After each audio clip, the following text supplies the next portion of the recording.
Hello everyone, welcome to topper learners. मैं हूं अमय अख्तर और आप देख रहे हैं टॉपर लर्नर्स। गाइस, आज के क्लास में हम लोग केमिस्ट्री जो आपका सेकेंड चैप्टर है, जो कि टर्म 1 का सिलेबस है सीबीएसई के अकॉर्डिंग, उसका कुछ इम्पोर्टेंट एनसीईआरटी का एक्सरसाइज है, उसको डिस्कस करेंगे हम लोग आज। हम लोग स्टार्ट करते हैं गाइस। पहला क्वेश्चन है आपका यहाँ पे, और स्टार्ट करने से पहले ये कहना चाहूँगा कि इससे रिलेटेड अगर आप लेक्चर देखना चाह रहे हैं तो प्लेलिस्ट में एक है जिसमें हमने basic is matter around us pure का लेक्चर डाला है। और लेक्चर अगर आप चाहते हैं तो कमेंट सेक्शन में कमेंट कीजिए, ज़्यादा से ज़्यादा कमेंट कीजिए, तो फिर मैं एक लेक्चर अपलोड करूँगा। वैसे आज मैं डिस्कस करने वाला हूँ एनसीईआरटी एक्सरसाइज का क्वेश्चन। क्लियर? तो ये एक्सरसाइज आपके सामने दिख रहा है। एक्सरसाइज का फर्स्ट क्वेश्चन हम लोग डिस्कस करेंगे। एक्सरसाइज का फर्स्ट क्वेश्चन है, which separation technique will you apply for separation of the following. कौन सा सेपरेशन टेक्निक आप अप्लाई कीजिएगा इनको सेपरेट करने के लिए। पहला आपका sodium chloride from its salt solution, sodium chloride from its solution in water, sodium chloride from its solution in water. Sodium chloride क्या होता है आपको पता ही है, नमक जो हम लोग साल्ट घर में यूज़ करते हैं, साल्ट वही है आपका नमक। नमक पानी का घोल है, ठीक है। इसको आपको अलग करना है, कैसे कीजिएगा कमेंट कीजिए फटाफट। तो इसके लिए हम लोग यूज़ करते हैं इवेपोरेशन, इवेपोरेशन, ठीक है। कौन सा टेक्निक है? Evaporation, evaporation. और क्या कर सकते हैं? इवेपोरेशन या वेपोराइजेशन भी कर सकते हैं, वेपोराइजेशन। अगर आपको जल्दी नीडेड तो वेपोराइजेशन, तो इसको इवेपोरेशन से किया जाता है। इवेपोरेशन क्या है? इवेपोरेशन वो प्रोसेस है, इवेपोरेशन देखिए, इवेपोरेशन अगर किसी भी लिक्विड का गैस में कन्वर्ट करना है, लिक्विड को किस में करना है? गैस में करना है। अगर ये conversion below the boiling temperature हो रहा है तो ये कन्वर्जन क्या कहलाएगा? इवेपोरेशन कहलाएगा। अगर एबव द बॉइलिंग टेम्परेचर हो रहा है तो वो वेपोराइजेशन कहलाएगा। क्लियर? देखिए, फॉर एग्जांपल पानी है, वाटर है, वाटर को अगर हम गैस में बदलना चाह रहे हैं, स्टीम में बदलना चाह रहे हैं, तो 100 डिग्री सेल्सियस पे अगर बॉईल करके स्टीम बना रहे हैं, गैस बना रहे हैं, तो ये वेपोराइजेशन होगा। और 100 डिग्री सेल्सियस के नीचे अगर कर रहे हैं तो ये क्या हो जाएगा? इवेपोरेशन हो जाएगा। क्लियर? तो पहला आप समझ गए, पहला इवेपोरेशन से हो जाएगा आपका। दूसरा देखते हैं हम लोग। दूसरा है ammonium chloride from mixture containing sodium chloride and ammonium chloride. Ammonium chloride को हमको अलग करना है, और आपके पास जो मिक्सचर है उसमें आपका नमक है NaCl और प्लस अमोनियम क्लोराइड है। क्या है? अमोनियम क्लोराइड है। कौन सा प्रोसेस यूज़ कीजिएगा बताइए, जल्दी जल्दी आंसर कीजिए कमेंट में, जल्दी जल्दी आंसर कीजिए कमेंट में। तो इसके लिए हम यूज़ करेंगे सब्लिमेशन। क्या यूज़ करेंगे? ये सॉलिड मिक्सचर है, सॉलिड मिक्सचर है, तो इसके लिए जो यूज़ होगा वो हो जाएगा सब्लिमेशन, सब्लिमेशन। अब सब्लिमेशन क्यों यूज़ किया जाएगा? सब्लिमेशन इसलिए यूज़ किया जाएगा कि अमोनियम क्लोराइड जो है वो सबलाइम है। क्या है? सबलाइम। अब ये सबलाइम क्या होता है?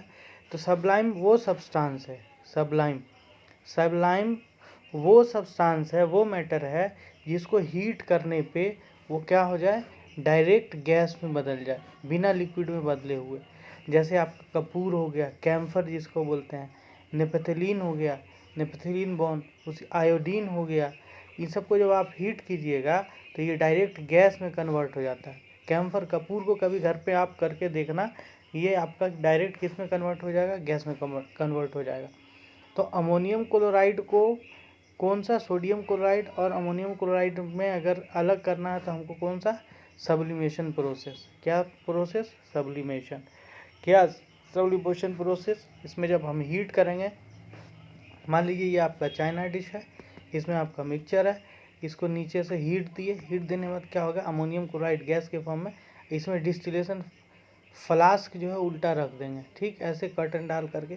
तो सारा गैस, ऐसे समझिए, थोड़ा सा छोटा फिगर बना के समझाते हैं। ये हो गया आपका इन्वर्टेड फ्लास्क, इसमें ऐसे डाल देंगे, ठीक, यहाँ पे कर्टन डाल देंगे और यहाँ से इसमें आपका मिक्सचर है, यहाँ से हम हीट देंगे, ठीक। हीट देने के बाद क्या होगा कि अमोनियम क्लोराइड जो है आपका ये गैस के फॉर्म में इसमें इसके सरफेस पे आ जाएगा और बच जाएगा NaCl, ठीक है। उसके बाद जब इस फ्लास्क को सीधा करेंगे, फ्लास्क को क्या करेंगे, सीधा इस पर से हटा करके फ्लास्क को ऐसे सीधा करेंगे और इसको कूल करेंगे, ठीक है, ठंडा करेंगे। तो सारा जो है अमोनियम क्लोराइड का पाउडर यहाँ पे आपको मिल जाएगा, ठीक है। अब है आपका small piece of metal in engine oil. अब देखिए जहाँ पे एक कंस्टिट्यूएंट मेटल आ गया वहाँ पे सिंपल है आपको मैग्नेटिक सेपरेशन कर देना है, मैग्नेटिक सेपरेशन। या फिर यहाँ पे लिक्विड में है तो फिल्टरेशन भी यूज़ कर सकते हैं, लेकिन ज़्यादा अच्छा होगा आपका, ज़्यादा अच्छा होगा कि आप मैग्नेटिक सेपरेशन कर दीजिए, ठीक है। अब डी नंबर बोल रहा है different pigment from the flower petal. फूल का जो पंखुड़ी है उससे हमको अलग करना है उसका कलर। तो कलर जहाँ आ जाए ना, कलर को अलग करने के लिए क्रोमोटोग्राफी टेक्निक, कलर जहाँ आ जाए क्रोमोटोग्राफी, ठीक है, क्रोमोटोग्राफी टेक्निक यूज़ करेंगे, क्लियर। क्रोमोटोग्राफी, अब देखिए क्रोमोटोग्राफी एक टेक्निक है जिसमें सोल जो है ना, लिक्विड के अंदर अगर 2 या 2 से ज़्यादा पिगमेंट घुला हुआ है, कलर का पिगमेंट, तो उसको कैसे करते हैं हम, उसको पिगमेंट पेपर पे ले लेते हैं, क्रोमोटोग्राफिक पेपर पे, और इसको पानी के अंदर डिप करते हैं। जैसे ही पानी ऊपर जाएगा और यहाँ पे कलर है तो हर कलर की सॉल्युबिलिटी अलग अलग होती है, तो वो घुलना शुरू करेगा, कुछ कलर ऊपर चला जाएगा कुछ नीचे, तो हमको पता चल जाएगा कि कितने कलर हैं, तो कलर भी अलग हो जाएगा। इंक को भी इसी तरीके से हम कर सकते हैं, क्लियर है। आई होप समझ में आ रहा होगा आपको। अगर समझ में आ रहा है तो कमेंट कीजिए, लाइक कीजिए, ज़्यादा से ज़्यादा लोगों को शेयर कीजिए। बटर फ्रॉम कर्ड, देखिए बटर फ्रॉम कर्ड, बटर, ये जो है आपका कर्ड एक कोलाइडल है, ठीक है। कोलाइडल जब भी आ जाए ना तो ये जनरली आप याद रखिएगा सेंट्रीफ्यूगेशन से, किससे, सेंट्रीफ्यूगेशन से, क्लियर। अब है आपका ऑयल फ्रॉम वाटर, देखिए ऑयल फ्रॉम वाटर। अब बताइए ऑयल और वाटर के बीच जो है डेंसिटी का डिफरेंस है। जब भी मिक्सचर बनेगा तो मान लीजिए ये जो लेयर है इसके नीचे आपका क्या है, इसके नीचे है आपका वाटर है, ऊपर में ये ऑयल है, तो 2 सेपरेट लेयर हुआ। तो इसके लिए आपको क्या यूज़ करना है, सेपरेटिंग फनल, ठीक है।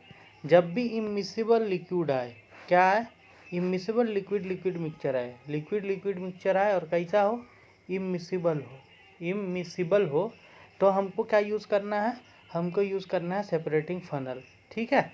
और मिसिबल हो तो जैसे आपका अल्कोहल वाटर है, तो अल्कोहल वाटर तो मिसिबल है, तो वहाँ पे फ्रैक्शनल डिस्टिलेशन कर देंगे। लिक्विड का 2 तरीका, लिक्विड सॉल्यूशन का, एक हो जाएगा आपका कौन सा, एक हो जाएगा एक हो जाएगा आपका सेपरेटिंग फनल और एक हो जाएगा फ्रैक्शनल डिस्टिलेशन, ठीक है। सेपरेटिंग फनल कब, जब इमिसिबल हो, और ये कब, जब मिसिबल हो। इमिसिबल बोले तो जैसे ऑयल पानी, करुआ तेल और मटिया तेल पानी हो, या फिर है ना जिसमें लेयर आपको दिखे, मिसिबल नहीं हो वैसा। T leaf from T, simple बात है, चाय को कैसे चाय पत्ती को कैसे छानते हैं, छन्ना से। तो यहाँ पे स्टेनर तो नहीं बोल के हम क्या बोलेंगे, फिल्टर पेपर बोल देंगे, फिल्ट्रेशन बाय फिल्ट्रेशन, क्लियर है। बढ़े आगे, ठीक है। आयरन पिन फ्रॉम सेंट, बताइए अभी बताए थे, आयरन क्या है, मैग्नेटिक सब्सटेंस है, मैग्नेटिक सेपरेशन हो जाएगा, clear. Wheat grain from husk, winnowing से, जैसे देखते हैं पंखा चला के सूप में लेकर के दाना को नीचे गिराया जाता है तो छिलका उससे अलग हो जाता है, ठीक है। उसके बाद है fine mud particle fine mud particle suspended in water.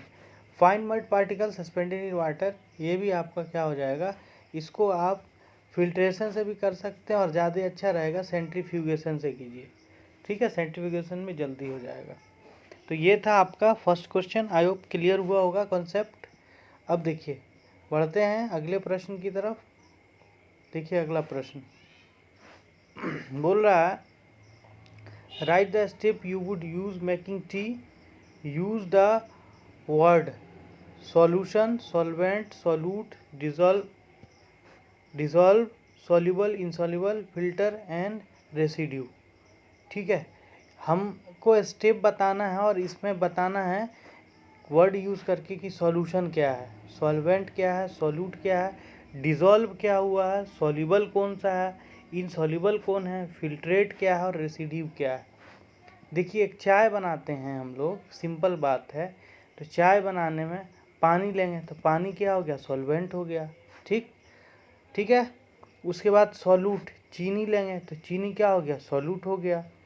उसके बाद चाय पत्ती लेंगे तो उसमें चाय पत्ती का जो होगा लीकर, वो भी आपका इनसॉल्युबल हो जाएगा, ठीक है। उसका जैसे ही हीट करेंगे आपका सॉल्यूशन तैयार हो जाएगा, इसका पानी और चीनी और चाय पत्ती का जो लीकर है उसका, ठीक है। सॉल्युबल कौन होगा, यहाँ पे सॉल्युबल हो जाएगा शुगर, इनसॉल्युबल क्या होगा, इनसॉल्युबल हो जाएगा आपका टी लीफ।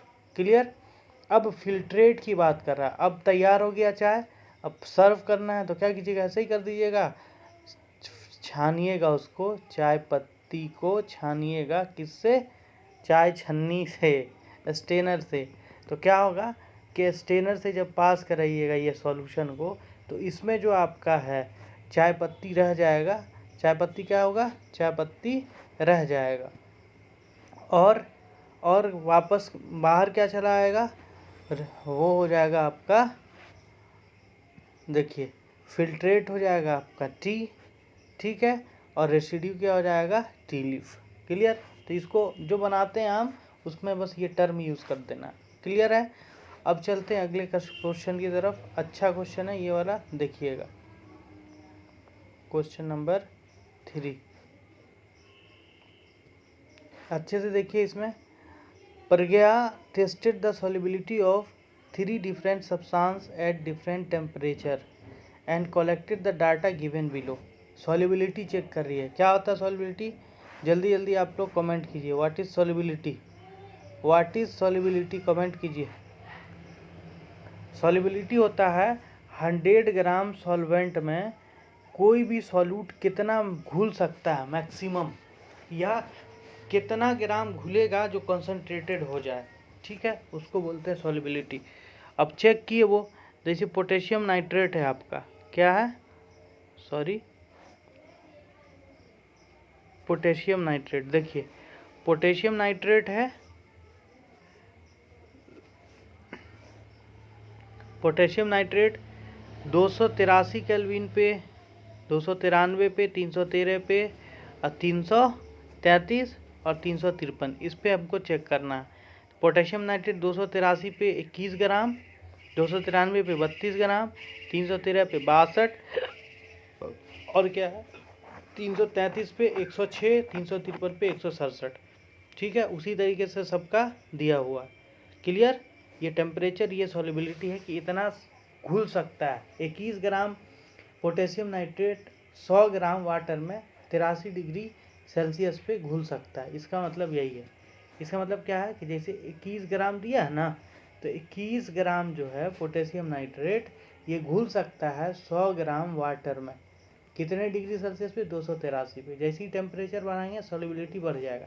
तो एक चीज़ यहाँ तो क्लियर हुआ इस डेटा से कि जैसे जैसे टेम्परेचर बढ़ रहा है वैसे वैसे सॉल्युबिलिटी बढ़ रही है, वैसे वैसे क्या है, सॉल्युबिलिटी बढ़ रही है। मतलब क्या है कि सॉल्युबिलिटी जो है किसी सब्सटेंस का डायरेक्टली प्रोपोर्शनल टू टेम्परेचर है। मतलब टेम्परेचर अगर बढ़ाएंगे तो सॉल्युबिलिटी क्या होगा, बढ़ जाएगा, और टेम्परेचर घटाएंगे तो क्या होगा, सॉल्युबिलिटी घट जाएगा। ठीक बा। अब देखिए क्वेश्चन उसी तरीके सबका देख लिया आप लोग। अब देखिए, what mass of potassium nitrate would be needed to produce saturated solution of potassium nitrate in 50 gram in 50 gram of water 313 kelvin. कितना केल्विन? 313 केल्विन। कौन सा है? तो पोटेशियम नाइट्रेट। चलिए पोटेशियम नाइट्रेट को गोला कर दिए, ठीक है, 313 केल्विन। इस पे कितना है सॉल्युबिलिटी? 62। कितने पे? तो 100 ग्राम में। तो सिंपल बात है, 50 ग्राम में क्या हो जाएगा? अगर 100 में 62 है तो 50 ग्राम में क्या हो जाएगा? देखिए सॉल्वेंट आधा हो रहा है तो सॉल्युबिलिटी भी तो आधा हो जाएगा ना। कांस्टेंट है टेम्परेचर, तो कितना हो जाएगा? 313 केल्विन पे 31 आपका आंसर हो जाएगा। सिंपल है। अब आगे बात कर लें। अगला है प्रज्ञा जी क्या बोल रही हैं? प्रज्ञा क्या पड़ गया? चलिए देखिए, प्रज्ञा बोल रही हैं, Pragya makes a saturated solution of potassium chloride at 353 kelvin, यहाँ पे ठीक 353 kelvin. What would she observe as the solution cool? जब सॉल्यूशन को ठंडा करेगी तो क्या होगा बताइए? मतलब 353 केल्विन पे है, अब टेम्परेचर घट रहा है, सैचुरेटेड सॉल्यूशन तो था। अब देखिए जैसे ही हम इसको ठंडा करेंगे ये क्या होगा? क्रिस्टल बन जाएगा। उसका सॉल्यूशन क्या बन जाएगा? क्रिस्टल, दाना दाना बन जाएगा। जैसे चीनी का दाना होता है वैसे ही बन जाएगा। समझ गया? तो टेम्परेचर घटाने से सॉल्युबिलिटी घट जाएगी और उसमें जो मिला हुआ सॉल्यूट है वो क्या हो जाएगा? वो दाना दाना बन जाएगा। क्लियर? तो बिकम्स क्रिस्टल लिख लीजिएगा। लिखिएगा, क्या लिखिएगा? ऐसे लिखिएगा कि potassium chloride, she observed that when solution is cooled, the potassium chloride which is solute in the solution is becomes crystal as cool। नहीं जाइएगा इसको भूल। अब अगला क्वेश्चन है, find the solubility of each salt at 293 kelvin. Which salt has highest solubility in that temperature? सबका solubility बोल रहा 293 केल्विन पे। तो देखिए 293 केल्विन कहाँ गया? ये है सेकेंड वाला 293, और बोल रहा किसकी ज़्यादा सॉल्युबिलिटी है? तो देखिए इसका सॉल्युबिलिटी 32 ग्राम, इसका सॉल्युबिलिटी 36 ग्राम, इसका सॉल्युबिलिटी 35 ग्राम, इसका 37। सबसे ज़्यादा कौन है? तो यही है, तो इसको लिख देना, सबका सॉल्युबिलिटी बता देना। कोई कैलकुलेट नहीं, बस डेटा देख के बता देना। अब देखिए अगला है लास्ट क्वेश्चन, अच्छा क्वेश्चन है। What is the effect of change in temperature on solubility of salt? Solubility of salt पर क्या इफेक्ट पड़ेगा अगर टेम्परेचर को चेंज किया जाए? जल्दी जल्दी कमेंट में आंसर कीजिए। अभी ऊपर में हम बताए हैं टेम्परेचर के साथ संबंध। देखिए टेम्परेचर अगर बढ़ाएगा तो सॉल्युबिलिटी का होगा? बढ़ जाएगा। और टेम्परेचर अगर घटाएगा तो सॉल्युबिलिटी बढ़ जाएगा। तो लिखिएगा effect of change on temperature or solubility of salt is increase if temperature, solubility is increase if temperature increase, solubility is decrease if temperature is decrease। Clear? अच्छा क्वेश्चन था, इसको एक बार अपना रिवाइज करके देख लीजिएगा। अब है आपका, देखिए क्वेश्चन नंबर 4 पे हम लोग करेंगे अब विचार। Explain the following giving example. Saturated solution example देना, प्योर सब्सटेंस एग्जाम्पल देना, कोलाइडल एग्जाम्पल देना, सस्पेंशन एग्जाम्पल देना। क्या है saturated solution? The solution in which no more amount of solute can be dissolve at fix temperature and fix volume of solvent. एक जैसे आप देखें कि 293 पर एक कितना था? 31 ग्राम पोटेशियम नाइट्रेट था। अब मोर अमाउंट नहीं घुल रहा था तो ये क्या हो जाएगा? उसकी सॉल्युबिलिटी हो जाएगी। और एग्जांपल दे दीजिएगा कि आपका 21 ग्राम जो है NaCl 100 ग्राम वाटर में अगर मिलाया जाए तो ये सैचुरेटेड हो जाएगा। क्लियर है?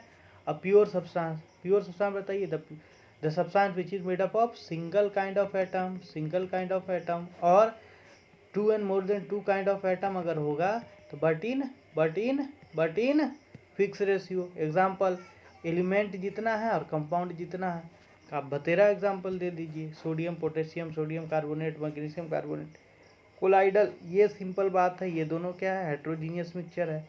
क्या है, हेट्रोजीनियस। तो लिखिएगा colloidal is a heterogeneous mixture, colloidal is a heterogeneous mixture whose particle size is between suspension and true solution. Example दे दीजिएगा मिल्क, ठीक है। और suspension is also a heterogeneous solution whose particle size is greater than colloidal 10 to the power कितना, -7 से बड़ा, ठीक है। 10 टू दी पावर -7 से छोटा होगा तो ये कोलाइडल का हो जाएगा, 10 टू दी पावर -9 के बीच, तो ये किसका हो जाएगा, कोलाइडल का हो जाएगा। एग्जाम्पल दे दीजिएगा सस्पेंशन का, चॉक पाउडर सॉल्यूशन, ठीक है। कर लीजिएगा आप, इतना हमको पता है। अब देखिए क्वेश्चन नंबर 5, क्वेश्चन नंबर 5 पर कह रहा है classify each of the flowing homogeneous और हेट्रोजीनियस। होमोजीनियस बताइए, सोडा वाटर होमोजीनियस है या हेट्रोजीनियस है, homogeneous mixture. Soda water homogeneous है, ट्रू सॉल्यूशन है। वुड हेट्रोजीनियस है। एयर होमोजीनियस है। Soil heterogeneous. विनेगर जो चाउमीन में डाला जाता है होमोजीनियस है। फिल्टर ऑफ टी होमोजीनियस है। क्लियर है ना, हाँ या नहीं, जल्दी जल्दी कमेंट कीजिए, फटाफट कमेंट कीजिए। कुछ क्वेश्चन और रह गए हैं, उसको फिर हम लोग आगे डिस्कस करेंगे। 5 तक हो गया, छठा क्वेश्चन देख लेते हैं हम लोग। क्वेश्चन नंबर 6 है, देखिए आपका, how would you confirm that colourless liquid given is pure water. आप कैसे कन्फर्म कीजिएगा कि कलरलेस लिक्विड जो है वो प्योर वाटर है। इसका बहुत अलग अलग तरीका है, उससे हम लोग फाइंड कर सकते हैं। देखिए सिंपल बात है, इस लेवल में अगर आपको फाइंड करना है तो सिंपल क्या कीजिए, उसको हीट कर दीजिए। हीट जब कीजिएगा तो उसका बॉइलिंग टेम्परेचर अगर 100 डिग्री सेल्सियस है तो आपको पता चल जाएगा कि ये क्या है, ये है आपका पानी, ठीक है। अब देखिए क्वेश्चन नंबर 7 लिखिएगा, आंसर कैसे लिखिएगा I confirm that liquid given to me is pure water by boiling it. If it boil at 100 degree Celsius then it will be water, and we know that boiling temperature of water is 100 degree Celsius. Next question है आपका question number 7, अच्छा question है, देखिए और जल्दी जल्दी साथ में कमेंट भी कीजिएगा answer. Which of the flowing material fall in the category of pure substance. Pure substance कौन है, प्योर सब्सटेंस आपको पता है दो ही है, या तो एलिमेंट है या तो कंपाउंड है, या कंपाउंड है। अब आइस क्या प्योर है या इम्प्योर, बताइए जल्दी। आइस अरे वाटर ही का ना दूसरा स्टेट है तो प्योर है। मिल्क अभी बताए थे हेट्रोजीनियस मिक्सचर है, ये इम्प्योर हो गया। आयरन मेटल एलिमेंट है, pure. Hydrochloric acid HCl compound है, pure. Calcium oxide CaO pure, ठीक है। मरकरी एलिमेंट है, प्योर। ब्रिक्स ईंटा impure. Wood impure. Air impure, ठीक है। तो ये सब मिक्सचर है इसलिए ये सब इम्प्योर है, बाकी जो प्योर था आप देख लिए। तो इतना थोड़ा सा कॉमन सेंस लगाइए और पढ़िए, ठीक है। बढ़ते हैं अगले प्रश्न की तरफ। अगला प्रश्न आपके सामने क्वेश्चन नंबर 8, देखिए identify the solution among a mixture. Identify solution among the flowing mixture. Solution को आइडेंटिफाई करना है कि सॉल्यूशन है कौन इस मिक्सचर में। सॉइल सॉल्यूशन है, नहीं। Sea water yes. Air yes. Gases का मिक्सचर है, सॉल्यूशन ही कहलाएगा। कोल नहीं। Soda water yes. क्लियर है। अब देखिए अगला क्वेश्चन है आपका क्वेश्चन नंबर 9। क्वेश्चन नंबर 9 कह रहा है विच of the flowing will show Tyndall effect. Tyndall effect कौन शो करेगा, तो सिंपल बात है कोलाइडल ही टिंडल इफेक्ट शो करता है, ट्रू सॉल्यूशन नहीं करता है। साल्ट सॉल्यूशन ट्रू सॉल्यूशन है, नहीं करेगा। मिल्क कोलाइडल है, करेगा, ठीक है। कॉपर सल्फेट सॉल्यूशन नहीं करेगा, ये ट्रू सॉल्यूशन है। स्टार्च सॉल्यूशन करेगा। तो कोलाइडल 2 है तो दोनों करेगा। कौन कौन करेगा, तो आपका मिल्क हो गया और स्टार्च सॉल्यूशन हो गया। स्टार्च पाउडर आप देखे होंगे, वाइट कलर का पाउडर आता है, कैसा वाइट कलर का पाउडर आता है। उसको जब पानी में मिलाइएगा तो हल्का वाइट हो जाता है और इससे टिंडल इफेक्ट शो करता है, और ट्रू सॉल्यूशन से पार्टिकल साइज नीचे है तो कोई टिंडल इफेक्ट शो नहीं करेगा। टिंडल इफेक्ट क्या है? तो scattering of light through the colloidal particle. Last 10th question देखिए, इसके बाद 2 क्वेश्चन और है, कंप्लीट कर ही देंगे एक्सरसाइज आज हम लोग। 10 नंबर क्वेश्चन देखिए, 10 number question, classify the flowing element, compound and mixture. Simple question है। एलिमेंट, सोडियम क्या है? एलिमेंट है, गुड। सॉइल मिक्सचर है। शुगर सॉल्यूशन क्या है? ये भी मिक्सचर है, सॉल्यूशन जहाँ आ गया मिक्सचर। सिल्वर एलिमेंट है। कैल्शियम कार्बोनेट CaCO3 संगमरमर जिसको बोलते हैं, ये क्या आ गया आपका? कंपाउंड हो गया। टीन क्या है? एलिमेंट है। सिलिकॉन क्या है? एलिमेंट है। क्लियर? तो एक ही आपका कंपाउंड है, बाकी मिक्सचर ये। सोडियम एलिमेंट, फिर से समझ लीजिए, soil mixture, sugar solution mixture, silver element, calcium carbonate compound, tin element, silicon element, soil mixture, sodium element. ठीक है, क्लियर? बढ़ते अगले क्वेश्चन की तरफ। ये सब क्वेश्चन इजी है, इसमें कोई जान नहीं है। अब देखिए जी, आगे ये भी है। अब देखिए, कोल क्या है? कोयला एलिमेंट है। एयर मिक्सचर है। सोप कंपाउंड है। Methane compound CH4। Carbon dioxide CO2 compound. Blood क्या? कोलाइडल है तो मिक्सचर हो जाएगा। क्लियर? अब बात कर लेते हैं फिजिकल चेंज और केमिकल चेंज। VBI क्वेश्चन आपको ज़रूर एग्जाम में देखने को मिलेगा, एक ना एक क्वेश्चन आपको फिजिकल चेंज और केमिकल चेंज के भी डिफरेंस देखने को मिल सकता है, और ये भी मिल सकता है। ठीक है, अब देखिए, which of the following are chemical change, chemical change. Growth of plant, देखिए केमिकल चेंज वो होता है जो परमानेंट चेंज हो और इरिवर्सिबल हो। प्लांट एक बार बढ़ गया तो छोटा होगा नहीं होगा, तो क्या होगा? Chemical change. Rusting of iron, जंग लग गया तो वापस होगा लोहा? नहीं, केमिकल चेंज होगा। Mixing of iron filling and sand, देखो अलग कर सकते हैं इसको, किससे? मैग्नेट से, तो ये क्या हो गया? इरिवर्सिबल है, तो ये हो गया physical change. Cooking of food chemical change. Digestion of food, अब खाना पच गया तो फिर खाना मिल जाएगा? नहीं, तो ये हो गया फ्रीजिंग ऑफ वाटर, अब देखिए वाटर जम गया तो फिर पानी मिल जाएगा ना, तो ये फिजिकल चेंज। ठीक है, बर्निंग ऑफ कैंडल, कैंडल का जलना केमिकल चेंज, जहाँ बर्निंग आ गया। यहीं पे अगर आपका मेल्टिंग ऑफ वैक्स रहता तो फिजिकल चेंज हो जाता।